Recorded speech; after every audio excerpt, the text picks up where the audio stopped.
Well, I was just informed that we can't have a Christmas tree or celebrate the holidays. So I guess this is going to be my Christmas tree this year. Before I get into that, I want to talk about the holidays a little bit. I always found it interesting that people celebrate a specific day.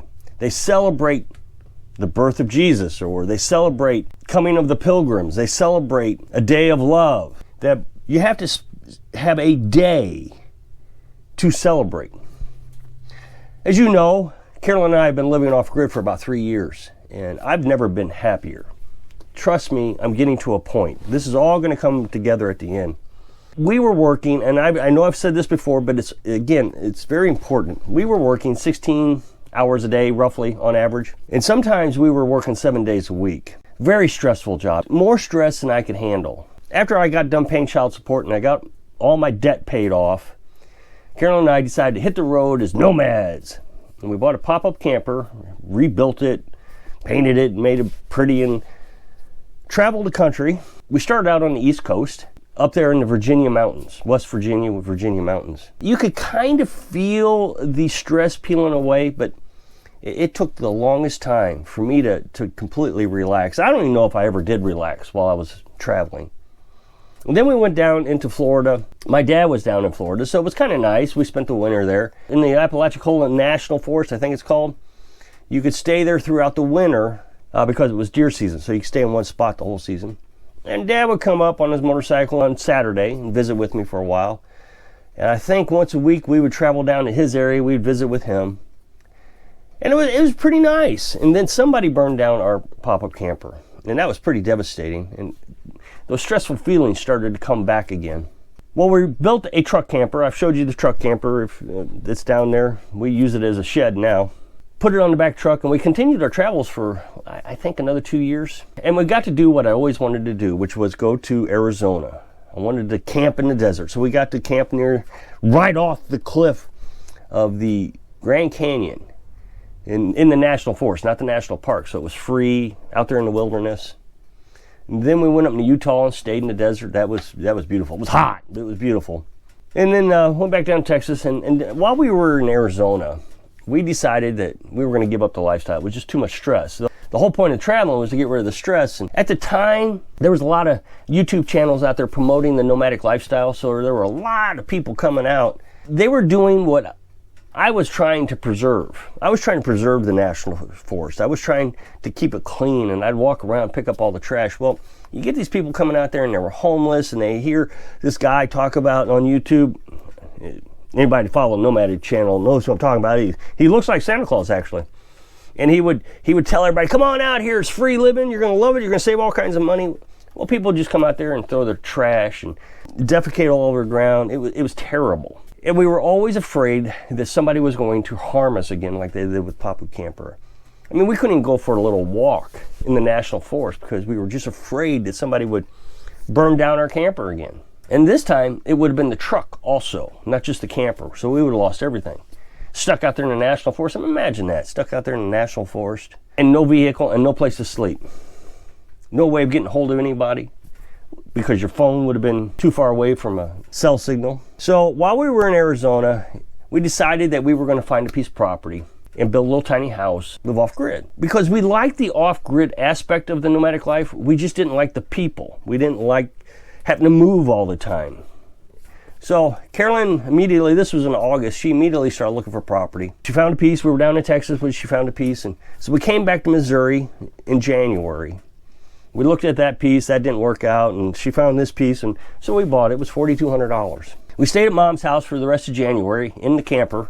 We got all our supplies, the solar panels, the well pump, everything. And we came down here in, well, I say it must have been January and February we stayed at Mom's house. And we came down here in March 1st. I think it was March 1st. It was a warm day.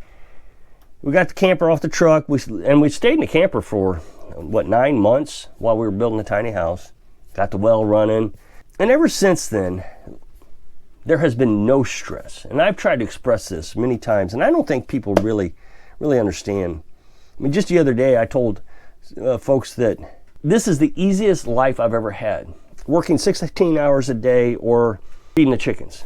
And somebody says, oh, that's just too complicated for me. I live in my van.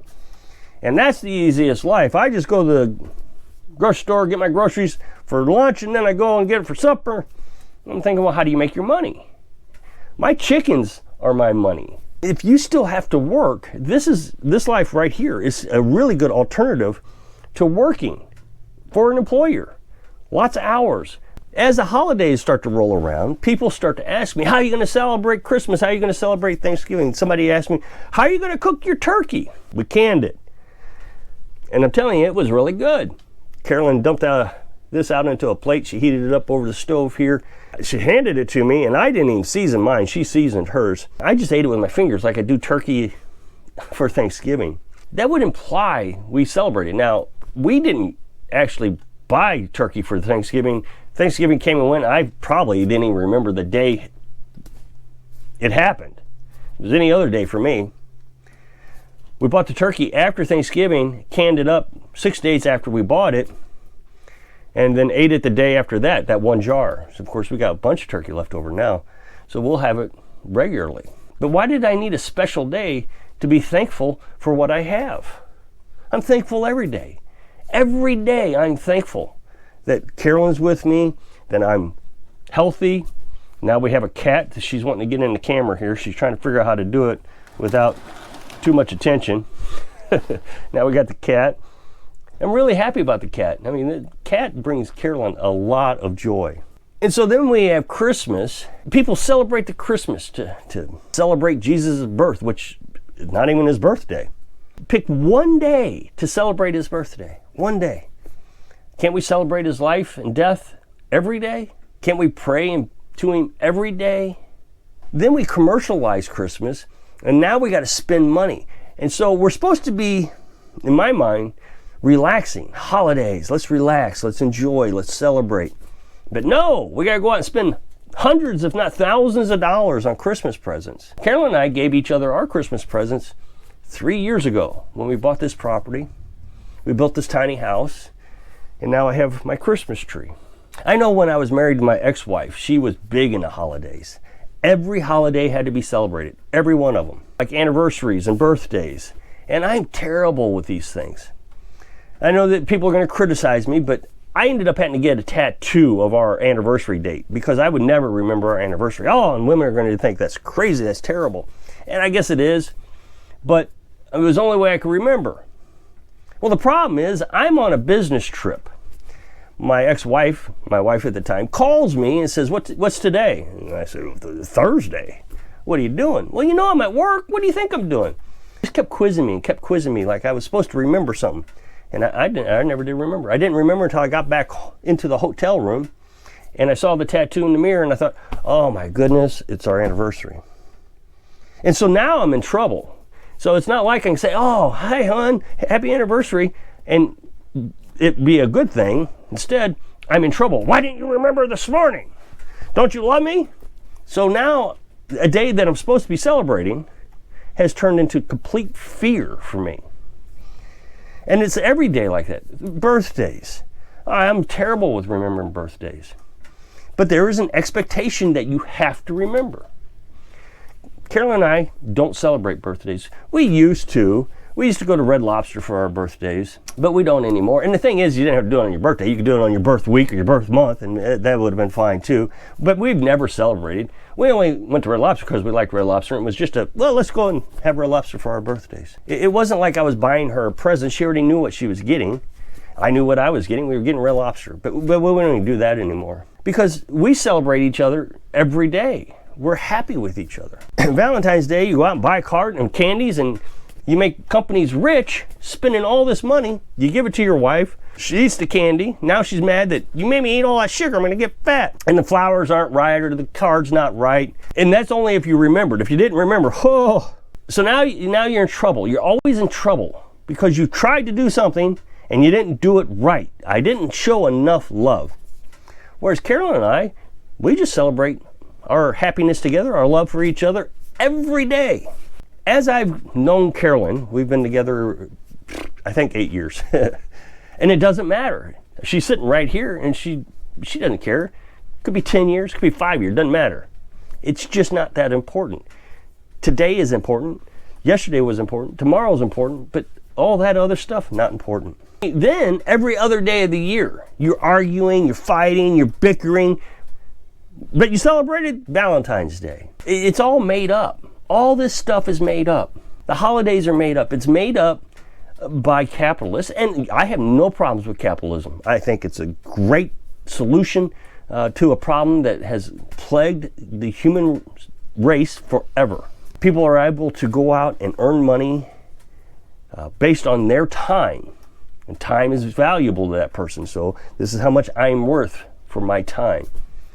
On the other hand, you're always trying to get more for your time, and so you say, hey, I'm worth more by doing it on this specific day. Black Friday. The reason it's called Black Friday is because that's the day that stores finally go from the red to the black, become profitable that day. So we even have a day that we go out spending money to make the capitalist more money. See how it works? This isn't about celebrations. It isn't about happiness. It isn't about anything. It's about you parting your money to them. So why do I need a day to do that? As you know, Carolyn and I are debt-free, and we live very minimalistic lives. And part of that is not having to go out and buy things all the time. We don't need things. And people just can't seem to grasp that concept, that we don't have to have possessions. I don't want to sound like John Lennon, because again, I'm all for capitalism. But to me, I just don't need it. I mean, if I need to go buy something, we go buy it. We don't need a special day to go buy it. If I need a special tool for something, I go buy it. And I don't even say, hey, this is my Christmas present. Just every day is a celebration. Every day is supposed to be happy. And we have found that here. So you see people go out and spend hundreds of thousands of dollars on Christmas trees and ornaments. They had this special event in the town closest to us. Big, huge event, a big parade, people with trailers and big, huge Santa Claus, and they're going to have this big contest, who's got the best decorations. We can't even have lights or a Christmas tree. We don't have enough energy to do that. We live on solar panels, and we've calculated how much energy we need. Plug in a Christmas tree to waste electric. Now think about it. You're paying for your electric. Mine, if I did it, would be free. Why can't you just celebrate sitting in front of the fire? And I'm telling you, this is probably the most relaxing thing I've ever had. When this thing is going, I feel like this says it all for me. This is all I need in life, right here. Stove inside my little house. Beautiful Christmas tree, isn't it? So, if you click this up next box, take you to a video where I was talking about well water. So I hope I can inspire you to celebrate holidays every day. Thanks for watching.